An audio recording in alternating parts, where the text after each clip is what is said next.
नमस्कार दोस्तों, मैं हूं CA Harish and welcome back to my channel. आज मैं आपके साथ शेयर कर रहा हूं एक इनकम टैक्स का बहुत ही इम्पोर्टेंट सर्कुलर यहां पे नोटिफाई कर दिया गया था ऑन 10th ऑफ मई 2022 को। वो सर्टेन कैश ट्रांजैक्शन पे कुछ लिमिट या कुछ रूल्स में चेंज किया गया है। तो क्या रहेगा मैं आगे डिटेल में आपको बताऊंगा। तो ये वीडियो बहुत ही इम्पोर्टेंट है उन लोगों के लिए जो लोग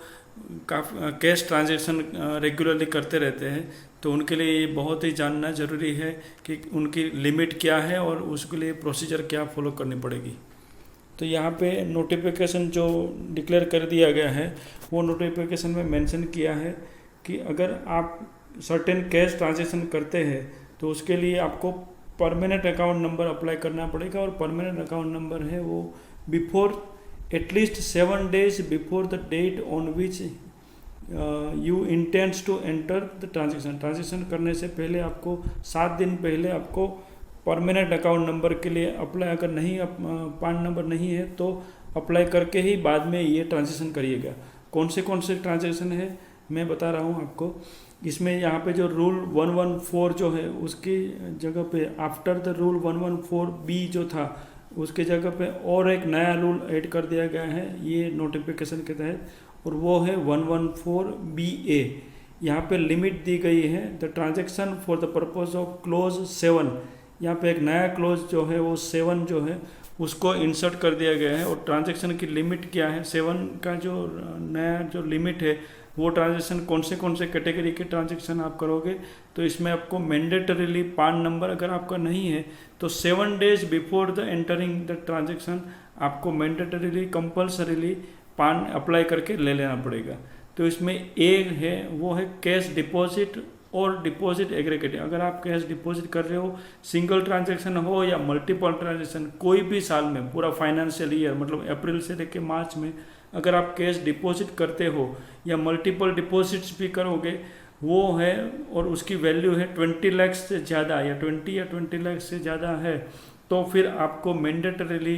बिफोर डिपॉजिटिंग दैट कैश आपको मैंडेटरी पान लेना पड़ेगा और ये कंपलसरी है। और बैंक है या फिर आपकी कोऑपरेटिव बैंक है या पोस्ट ऑफिस है, कहीं पे भी आप अगर कैश डिपॉजिट या कैश का ट्रांजेक्शन करते हो तो उसमें फिर पान नंबर मैंडेटरी है। देन बी है कैश विड्रॉल की बात कर रहे हैं। विड्रॉल सिंगल ट्रांजैक्शन हो या multiple transaction during the financial year मतलब अप्रैल से लेकर मार्च में अगर आपने विड्रॉल भी जो किया है जितना भी बैंकिंग ट्रांजैक्शन बैंक से, और वो भी बैंक हो या कोऑपरेटिव बैंक हो या पोस्ट ऑफिस, जहाँ से भी आपने अगर विड्रॉ करोगे आप पूरे साल भर में वो भी 20 लाख से ज़्यादा का अगर विड्रॉल करोगे तो आपको मैंडेटरीली पान नंबर अप्लाई करके पान लेना ही पड़ेगा, वो कंपलसरी है। देन तो थर्ड जो कैटेगरी है वो सी है, वो है ओपनिंग ऑफ करंट अकाउंट। अभी करंट अकाउंट जो भी बिजनेस करते हैं उनको मैंडेटरी करंट अकाउंट ओपन करके ही फिर ट्रांजेक्शन चालू करना होता है। तो अगर आप करंट अकाउंट ओपन करने जाओगे या फिर कैश क्रेडिट मतलब सीसी अकाउंट भी अगर आपको ओपन करना है तो फिर उस टाइम पे भी बैंक को ये रिस्पॉन्सिबिलिटी है कि उनको बिना पान नंबर का बैंक अभी करंट अकाउंट या सीसी अकाउंट खुलेगा ही नहीं। मतलब it is mandatory for cooperative bank हो या कोई भी बैंक हो या पोस्ट ऑफिस भी हो, उसको मैंडेटरीली ये अकाउंट ओपन करने से पहले आपका पान तो लेना ही पड़ेगा और पान होने के बाद ही ये अकाउंट ओपन कर सकते हैं। तो ये यहाँ पे जो 114BA करके जो है वो अभी क्लोज ये नोटिफिकेशन के थ्रू इश्यू इंसर्ट कर दिया गया है। तो ये बहुत ही इम्पोर्टेंट 3 कैटेगरी के ट्रांजैक्शन है। वो ट्रांजैक्शन करने से 7 दिन पहले ये अपना आप पान कार्ड के लिए अप्लाई करना पड़ेगा। और ये जो नोटिफिकेशन है the save as otherwise provided in this rules they shall come into force from the expiry of 15 days from the date of their notification. मतलब ये जो नोटिफिकेशन 10th मई को ये इश्यू कर दिया गया है तो 10th मई से 15 दिन के बाद मतलब कि ये 25 मई से ये नोटिफिकेशन इफेक्टिव हो गया है। तो 25 मई 2022 के बाद जितने भी आप ट्रांजेक्शन ऐसे जो ये 3 कैटेगरी के ट्रांजेक्शन करोगे तो उसमें आपको पान कार्ड लेना मैंडेटरी है आपके लिए और उसके बाद ही आपका ये ट्रांजेक्शन कर पाओगे। देन एक नया जो क्लोज है और एक चीज़ ओपन इंसर्ट कर दिया गया है और वो है 114BB, वो भी एक क्लोज इंसर्ट कर दिया गया है। वहाँ पे बैंकिंग जो कंपनी है या पोस्ट ऑफिस है या कोऑपरेटिव बैंक है उनके ऊपर भी एक मैंडेटरीली यहाँ पे स्पेसिफाई कर दिया गया है कि आप जब ऐसे ट्रांजेक्शन कोई भी करने आएगा आपके बैंक में तो उस टाइम पे आपको एक फॉर्म फिलअप करवा के और फॉर्म में वहाँ पे आपको चेक करना है कि जो पान नंबर या जो आधार नंबर है वो पर्टिकुलरली स्पेसिफाई किया है कि नहीं, वो भी चेक करने की जिम्मेदारी मतलब यहाँ पे एक टेबल में बोला है कि वो 114BB जो है क्लोज उसके तहत वो भी मैंडेटरी कर दिया गया है उन लोगों के लिए, मतलब बैंकिंग के जो ऑफिसर्स है उनको भी कंपलसरी ये चेक करना पड़ेगा कि वहाँ पे पान नंबर है वो फॉर्म में होना चाहिए और वो मेंशन भी किया मतलब किया होना चाहिए, तो ही वो ट्रांजेक्शन को एक्सेप्ट करेंगे। Then every person shall at the time of entering into transaction specified in column 2, जो नीचे जो कॉलम 2 नंबर का कॉलम है उसमें जो ट्रांजेक्शन बताए गए हैं उस टाइम पे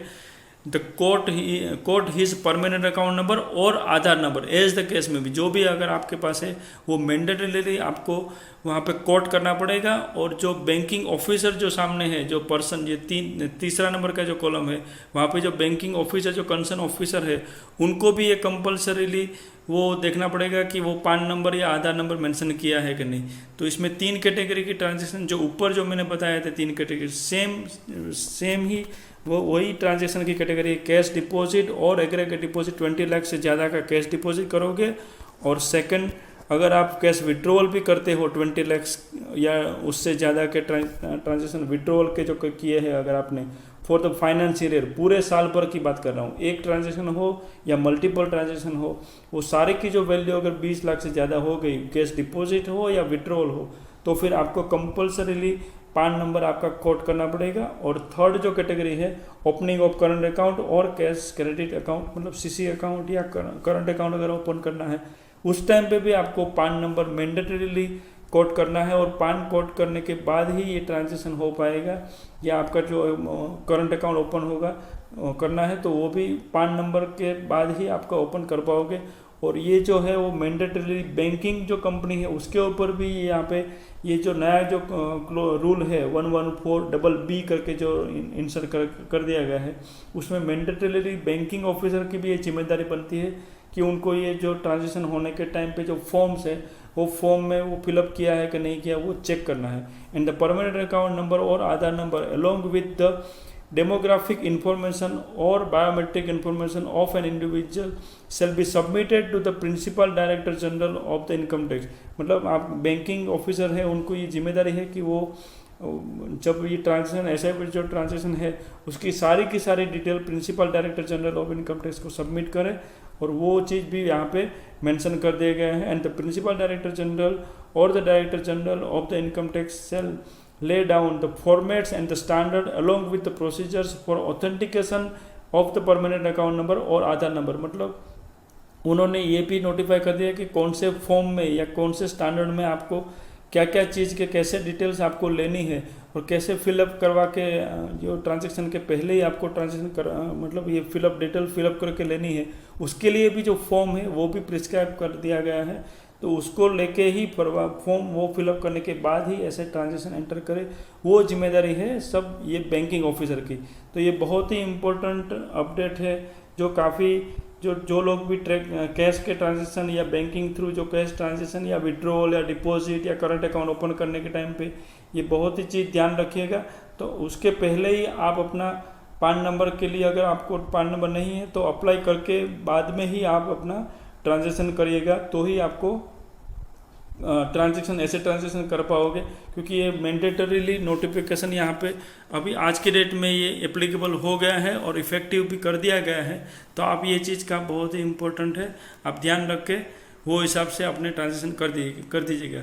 तो ये मैं आशा करता हूँ कि ये वीडियो आपको ज़रूर यूज़फुल लगा होगा और ये वीडियो काफ़ी आपको मतलब पूरा समझ में आ गया होगा कि कौन से ट्रांजेक्शन की लिमिट है। तो ये वीडियो को ज़रूर लाइक और शेयर भी कर दीजिएगा और मेरी चैनल को भी सब्सक्राइब कर लीजिएगा, ताकि आपको ऐसे बहुत ही इम्पोर्टेंट वीडियोस या इन्फॉर्मेशन या tax related updates timely and regularly मिलते रहेंगे। Thank you.